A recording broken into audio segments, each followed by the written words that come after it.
Round 5 of the Mitropa Cup saw the clash between the top two teams, Austria and Germany, who were just 1 point behind. Over the 4 boards, there were 2 draws and 2 decisive games, and we're going to look at those 2 decisive games now. First of all, the top board, Matthias Bluebaum from Germany against Markus Ragger, Austria. This position looks about equal to me. Not so many pawns on the board. I would anticipate a draw. Let's see what happened. Ragger played rook a6, attacking the pawn, and, well, almost as a reflex, White dropped the rook back to protect that pawn. But knight f5 looks like a much better move to me. Of course, it's a beautiful square for the knight. Can't be pushed away by any pawns. And if black checks, okay, black is able to capture the pawn on a2, but then white takes the pawn on b7. And I think here white has sufficient activity. You know, this knight and the rooks may be able to hassle the king. The bishop isn't that brilliant. But I think it should be a draw. Instead, as I said, white played an almost reflex move protecting the a-pawn. But this gave black a chance.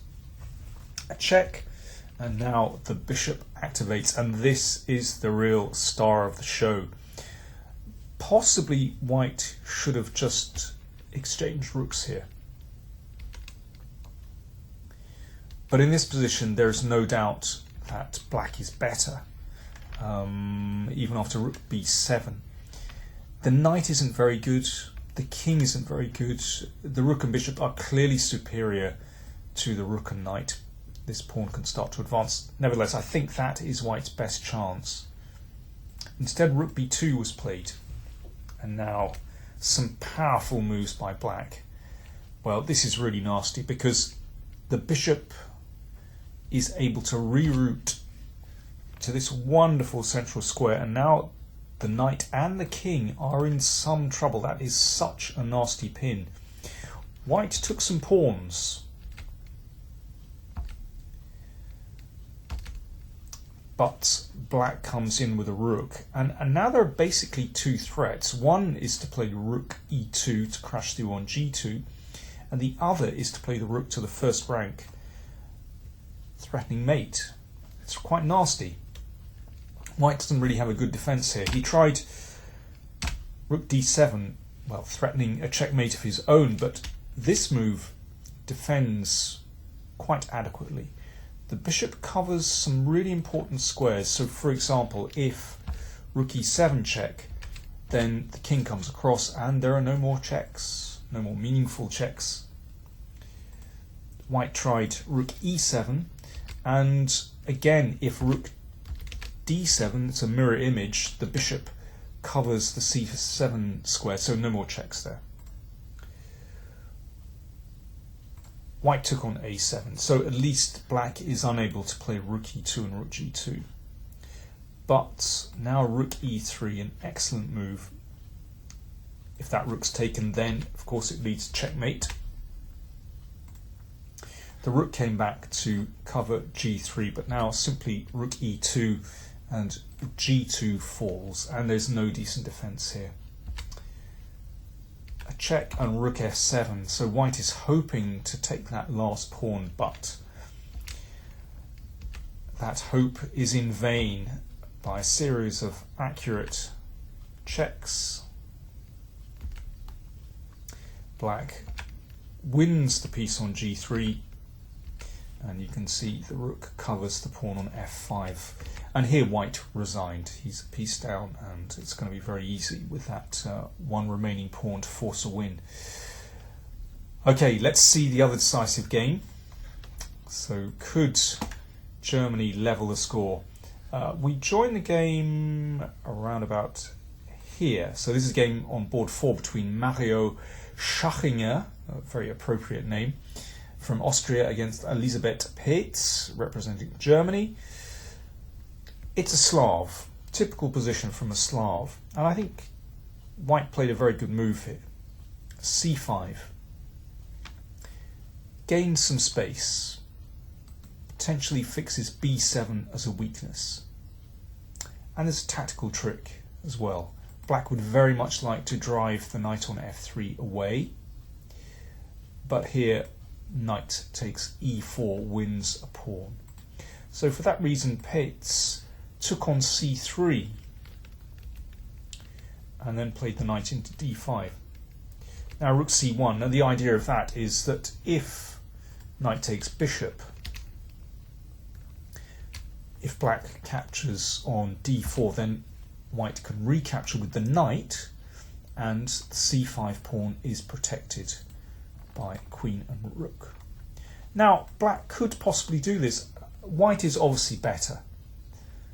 Nice centralized knight, kingside pawn majority, and this pawn majority is not very good on the queen side. Nevertheless, this might have been a way for black to minimize the disadvantage. Instead, Paehtz played more ambitiously with e4. The problem is that this knight now swings around c4, looking at two very nice squares in black's camp, and it is extremely difficult for black to get this attack going. You really need a dark squared bishop on c7. Let me see. Well, black could exchange and play bishop e6, but you can see that white has a very natural plan of just ganging up with the rooks on b7, and this knight can choose when and where to hop in. It's really not a nice position for black. Paehtz chose knight f6. I think white played very well from here on. Bishop d2. So this is prophylaxis against this push f4. And bishop e6 is possible, but then just this same plan with rook b1. It's unpleasant for black. Paehtz tried g5. Well, that's really going for it. If black succeeds in getting in f4, then great. But good counter-attacking defense from white. f3.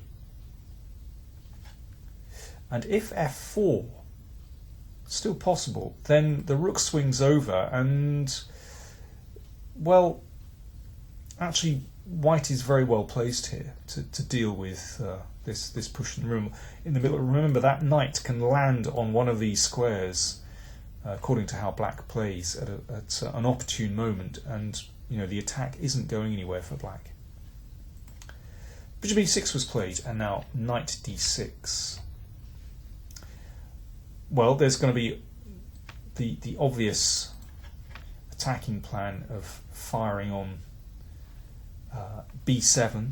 There's also pressure on e4 and f5. The bishop dropped back, and that means that the e-pawn is covered. And knight b7, f4, well, it's not quite as clear as white would wish with the knight out of play just for a moment. But white played very responsibly here. Rook e1 is a good move. This is really preempting any push with f4 and making sure that white has squares covered on the e-file. b5 from black. Okay, well, I understand that move. Of course, pawn takes pawn en passant is impossible because the knight would be en prise. So black rids herself of this weakness on b7, but there's far more going on in this position than just that weakness. Excellent move from white now. Queen b1. Very clever idea. Well, let's see what happens if black pushes this queenside pawn majority. Now we see the idea. Bishop d1. a4 covers the b3 square, but then bishop c2. And that pressure on e4 is very unpleasant. All of these pieces, 4 pieces directed against that pawn on e4. Very nasty. Knight c7 was played. Bishop d1 anyway, so this bishop looking to bounce around to one of these squares. But, well, I can understand why Paehtz wished to get rid of this knight on d6, but this allows something nasty.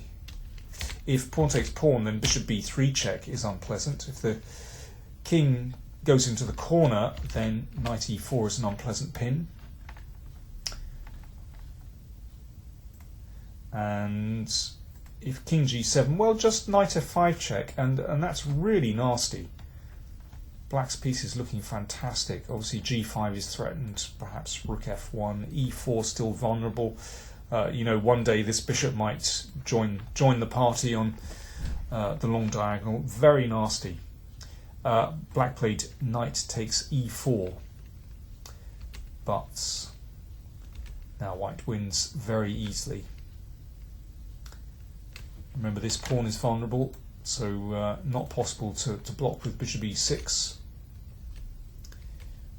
And now the rook comes in, and, well, black is basically playing a rook down in this position. This is the problem.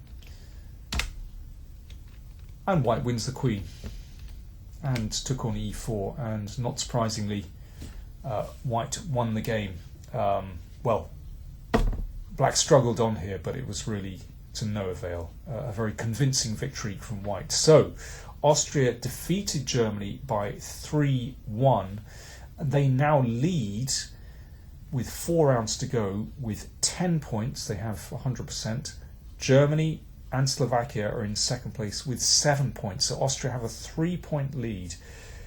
Looks very good for them. In the women's event, Hungary and Italy both won, so Hungary's still in the lead just by 1 point. So that's looking still quite close.